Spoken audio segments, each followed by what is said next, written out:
doing a kind of fun recipe today, zesty sweet tomato apple chutney, which chutneys are kind of interesting anyways because they tend to have that base of the vinegar, and a lot of times they'll have the raisins in them. And then this particular one has some of the hot peppers. It's got, the tomato as well as the apples. These are a more tart apple, but then there's also the sugar in there too. So it's a really fun one to eat on any of your white meats like your chicken or your pork. To prepare the ingredients for this, I began with blanching 6 pounds of tomatoes. I don't tend to have many red tomatoes in my garden this year. Somehow, collecting all of my own seed, I ended up getting mostly the orange or the yellow or even the purple and just the occasional red. So there's a variety of them there.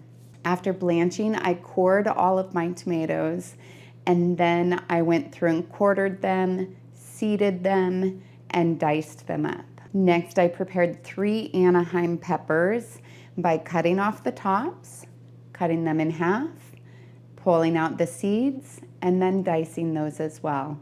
You can really do any hot pepper for these, but I like the Anaheims because they're spicy without being incredibly hot. So my kids can handle it a little bit better. But if you like it hot, you can use a hotter pepper, and you can also leave the seeds in it. I also diced up 1 Walla Walla sweet onion. You could use other kinds of onions as well, but I really like those because they have such a good flavor to them. The last thing I have to prepare is my apples, but I didn't want to do that beforehand because I didn't want them to start to turn brown. Now, these are kind of fun ones because they're tiny, so I'm hoping that I'll have enough flesh left after running it through my apple core slicer peeler that I can do something with it. I sent my daughter to the store to get me 3 pounds of apples, and this is what she came back with, so we'll make do. I really like these apple core slicer peelers beyond the fact that they need a new name that's not quite so long, but I feel like they just make it go so much faster prepping those apples. So if you didn't catch it earlier, that's 3 pounds worth of Granny Smith apples. You could do a different kind of tart apple if you preferred, and that would be okay too. The next step is just for me to cut the top and the bottom off of the apples because it still has the skin to it. Sometimes I'll just snap it off, other times I use the knife.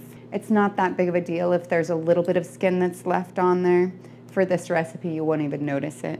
Now, because of the way that cuts these in a spiral, I can just cut straight through and it makes them in lovely little diced pieces.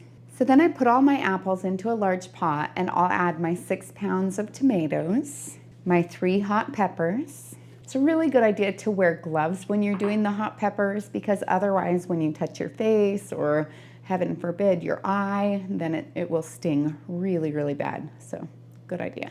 My 1 onion, half of a pound of raisins, 4 cups of apple cider vinegar, 1.5 cups of sugar, 1 cup of brown sugar, 1/4 of a cup of yellow mustard, 2 tablespoons of minced garlic. I cheat, I get the pre-minced garlic, but you could do it yourself if you wanted to.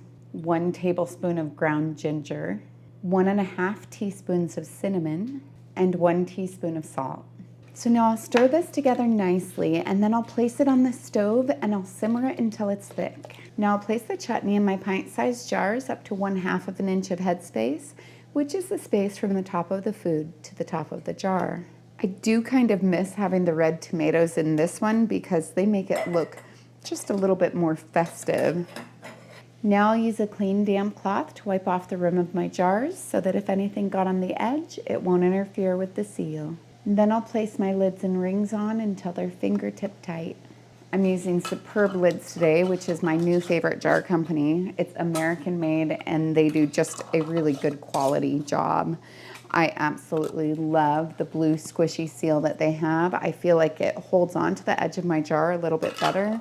I can all the time, all summer long really.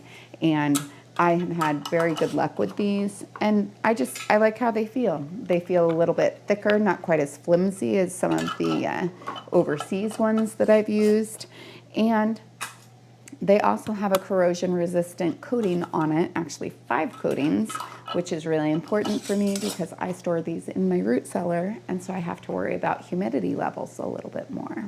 Now I'll place these 1 to 2 inches submerged in my boiling water bath, and then I'll process them for 15 minutes if I'm at sea level.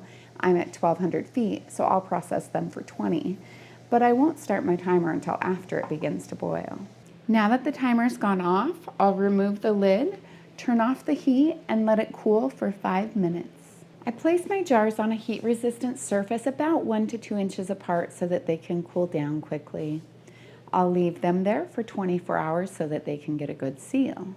I know that they have a good seal if the center of the lid is depressed down. If it is, then I'll remove the ring, wash them with hot soapy water, and store them in a cool, dry, dark location like my pantry, and use them in the next 1 to 3 years. If I have any that didn't seal, I would place them in the refrigerator and use them right away. All right, so the taste tester for this one, make sure I get a little raisin in there. There's so many different flavors in this. You get that little zing of the vinegar. You definitely taste the spices. And when you hit that raisin, it's actually kind of nice because it's just slightly chewier than the rest.